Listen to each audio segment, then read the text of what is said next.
असरगंज में एक राजद से समर्थित व्यक्ति के यहाँ, कार्यकर्ता के यहाँ, उसमें में भी 39-40 लाख रुपया लगभग पकड़ाया हुआ है।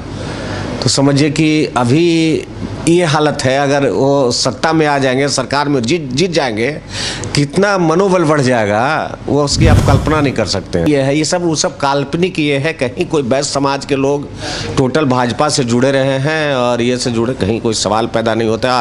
वो अपना भविष्य देखेंगे, वो क्षणिक एक एमएलए नहीं देखेंगे, अपना भविष्य देखेंगे। लालू जी आएंगे तो हो सकता है हम लोग का मार्जिन कुछ बढ़ जाए, लोगों को और ख्याल पड़ जाएगा, पुरानी बातों को और ज़्यादा ये याददाश्त में आ जाएगी कि लालू जी चीफ मिनिस्टर थे तो क्या स्थिति थी।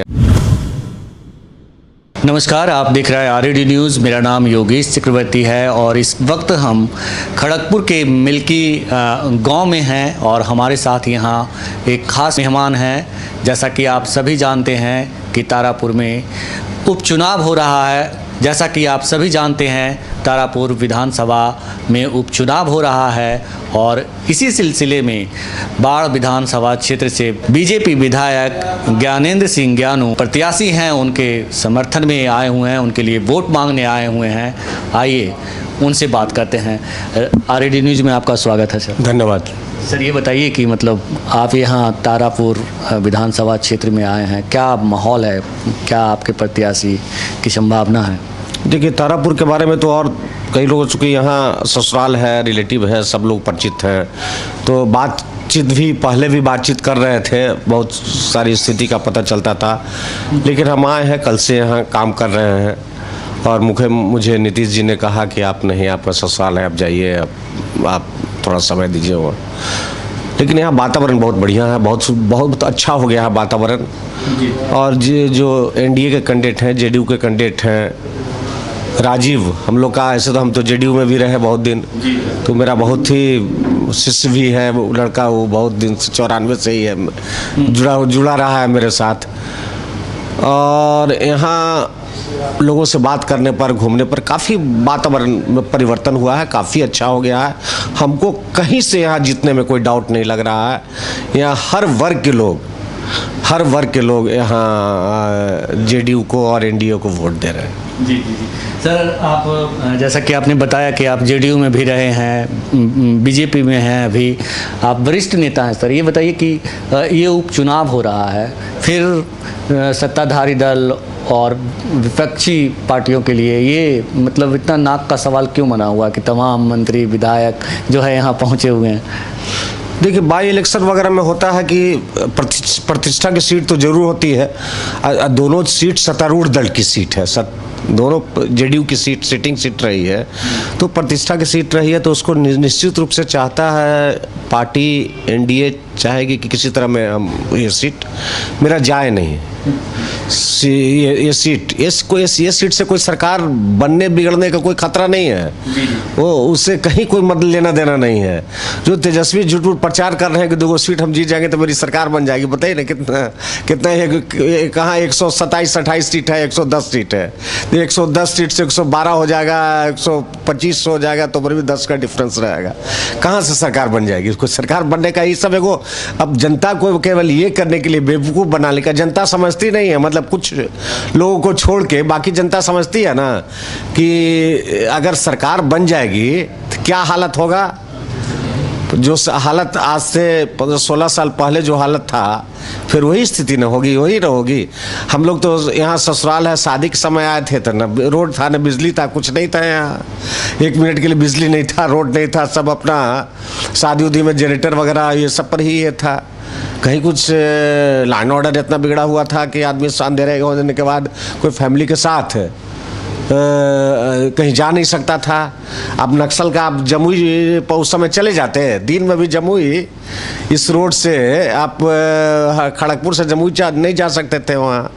तो आज स्थिति, आज भीम बांध तो खैर सोचा भी नहीं जा सकता था कि एसपी गया बेचारा, वो एसपी मरा गया, मुंगेर एसपी भी तो मराया भीम बांध जाने में। आज तो आम आदमी भीम बांध जा सकता है, हम आप सब भीम बांध जा सकते हैं, ये कर सकते हैं। तो काफ़ी परिवर्तन हुआ है उस राज में, और नीतीश जी के राज में आने पर बीजेपी के सपोर्टिंग सरकार बनी है और काफ़ी उतना दिन में हर ये में सुधार हुआ है, अंतर पड़ा है। हम नहीं कह रहे हैं कि कोई भगवान राम भी चीफ मिनिस्टर हो जाएंगे, यहाँ तो कुछ न कुछ तो ये कमी रही जाएगी, हर कमी कोई हमेशा पूरा नहीं कर सकता है। अब लोग अभी देखिए हाल में यहाँ कितना 49 लाख रुपया की कहीं क्या लूट हुआ, वो कहाँ किसके यहाँ पकड़ाया, वो उसके यहाँ कुछ पैसा जो रिकवरी हुआ यहाँ कौनगंज है, असरगंज में एक राजद से समर्थित व्यक्ति के यहाँ, कार्यकर्ता के यहाँ, उसमें भी 39-40 लाख रुपया लगभग पकड़ाया वहाँ।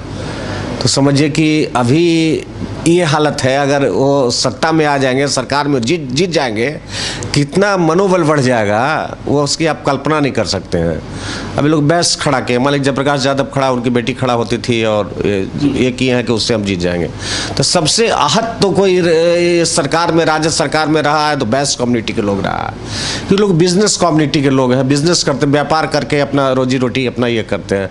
तो सबसे राजद सरकार में सबसे आहत किडनैपिंग उसी का सबसे ज़्यादा, लूटपाट, रंगदारी वसूलना, ये करना तो सब उसी के साथ हुआ। लेकिन सर कहा जा रहा है कि आरजेडी ने जो शाहू समाज के समुदाय के लोग को उतार करके उम्मीदवार बना करके जो है मास्टर स्ट्रोक चल दिया है, और जो एनडीए है उसके पास मतलब इसका काट नहीं है।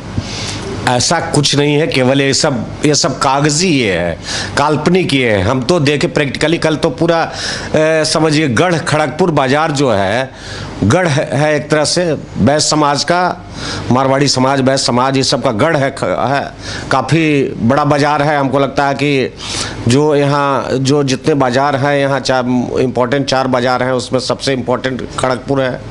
हम तो देखें कि इतना उत्साह, हम तारकिशोर जी हम लोग घूम रहे थे रात में, इतना उत्साह, महिलाएं ऊपर से फूल फेंक रही है ये करके, और एक एक माला पहनाने के लिए, ये करने के लिए एक एक दुकानदार एक एक ये है। तो कहाँ से हम कैसे मान लें कि वो लोग सब राजद के मुखातिब हैं, राजद के नेता। हम लोग घूम रहे थे, राजद के नेता भी 2 बड़े नेता, एक पूर्व स्पीकर उदय नारायण चौधरी, भेंट भी हुई, एक आध मिनट बात भी हुई, ये थे, और एक और कोई सीनियर लीडर थे। देखिए क्या ऐसे खड़ा है, वो 4 गो आदमी, 2 गो कोई साथे घुमाने वाला कोई आदमी नहीं है। और हम उस बस ये में हम लोग के साथ कम से कम नहीं भी तो हुजूम में 1-आध हज़ार आदमी चल रहा है। तो आप कैसे मानिएगा कि बैस कम्युनिटी में उसका ये है, ये सब वो सब काल्पनिक ये है। कहीं कोई बैस समाज के लोग टोटल भाजपा से जुड़े रहे हैं और ये से जुड़े, कहीं कोई सवाल पैदा नहीं होता। वो अपना भविष्य देखेंगे, वो क्षणिक के एमएलए नहीं देखेंगे, अपना भविष्य देखेंगे। जी जी।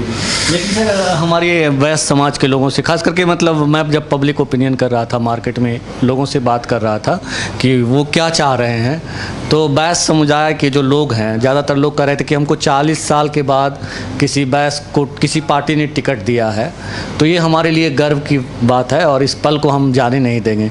तो इस पे आपका क्या कहना है? अब डिपेंड करता है कि कौन से थे लोग। ये बहुत सारा ऐसा थोड़ी हम कह रहे हैं कि 100% बैस समाज इधर ही है। बैस कैंडिडेट खड़ा है तो कुछ ना कुछ बैस तो देंगे ही। कुछ उनके कार्यकर्ता भी हो सकते हैं, कुछ बैस हो सकते हैं। उसमें भी उपजातियाँ होती है, बैस में भी हो सकता है उस उपजाति से हो। इसलिए कोई 2 आदमी कह दिया उससे कोई हमको नहीं लगता है कि कोई फर्क पड़ता है। कुछ हार्डकोर समर्थक कुछ रहते हैं कोई उपजातियों में, जिस उपजाति से वो आते हैं हो सकता है उसमें थोड़ा उनका ये हो, लेकिन मास जो है मारवाड़ी या बैस समाज के जो बिजनेस कम्युनिटी के लोग हैं वो एनडीए के साथ। जी जी। सर ये भी कहा जा रहा है कि जो कैंडिडेट हैं उन पे मतलब कई आपराधिक मामले हैं और सीएम नीतीश जो हैं वो अपने मतलब बेदाग छवि के लिए जाने जाते हैं। वो हमेशा मीटिंग में कहते हैं कि हम 3C से कभी समझौता नहीं करेंगे, लेकिन उन्होंने एक मतलब आरोपी को मतलब जो है टिकट दे दिया। देखिए वो ऐसा नहीं है, और पॉलिटिक्स में रहने पर ऐसे भी थोड़ा कोई दबंग से लड़ा, किसी दबंग से लड़ा, केस मुकदमा हो जाता है। हम उसको 94 से जानते हैं, 94 से साथ रहा है वो। हम ऐसा उसको कोई अपराध और ये में नहीं देखे हैं। हाँ, थोड़ा सा लड़ाकू व्यक्ति था, तो लड़ाकू था, वो लड़ता था दबंग व्यक्ति से, फिर चुनाव लड़ा है वो। पहले भी दबंग व्यक्ति से चुनाव लड़ा है, तो चार निश्चित रूप से वो सत्ता में थे, तो चार को केस डाल देना, ये डाल देना, तो राजनीति में ये सब चलता है। लेकिन उस तरह का कोई उसको क्राइम और ये से वाला वो लड़का नहीं है वो। हम 94 से जानते हैं उसको। जी सर, आज सीएम भी आ रहे हैं, और सीएम भी, तो क्या लगता है कि मतलब राजीव कुमार सिंह जो प्रत्याशी हैं, एनडीए के जेडीयू के जो प्रत्याशी हैं, वो मतलब आपके मुताबिक वो जीत रहे हैं? जीत नहीं, 100% जीत रहे हैं, 100%। मैं विश्वास के साथ, बहुत एकदम कॉन्फिडेंस के साथ कह रहा हूँ कि वो चुनाव जीत रहे हैं। और नीतीश जी आएंगे, आज नहीं कल आ रहे हैं नीतीश जी, तो कल आ रहे हैं तारापुर, कल भी आ रहे हैं, परसों भी आ रहे हैं। कल आएंगे यहाँ, परसों में भी परसों टेटिया बम्बर, और में भी सरगंज टेटिया बम्बर परसों आएंगे, कल आएंगे तारापुर में आएंगे। हाँ, सर ये भी खबर है कि लालू प्रसाद यादव खुद चुनाव प्रचार करने के लिए आए। क्या लगता है कि लालू जी अगर आते हैं तो माहौल बदल जाएगा? लालू जी आएंगे तो हो सकता है हम लोग का मार्जिन कुछ बढ़ जाए, लोगों को और ख्याल पड़ जाएगा, पुरानी बातों का और ज़्यादा ये याददाश्त में आ जाएगी कि लालू जी चीफ मिनिस्टर थे तो क्या स्थिति थी यहाँ। तो हो सकता है उस मार्जिन ऑफ वोट हम लोग का लालू जी के आने से, जितने से जीतेंगे, हो सकता है 5000 वोट और मार्जिन ऑफ वोट बढ़ जाए। ये हमसे बात करने के लिए आपका बहुत शुक्रिया सर। धन्यवाद, धन्यवाद। तो ये थे बाढ़ विधानसभा क्षेत्र से बीजेपी विधायक ज्ञानेंद्र सिंह ज्ञानू, जिनका कहना है कि जो तारापुर से जेडीयू के प्रत्याशी राजीव कुमार सिंह हैं, उनकी जीत निश्चित ही नहीं बल्कि 100% निश्चित है।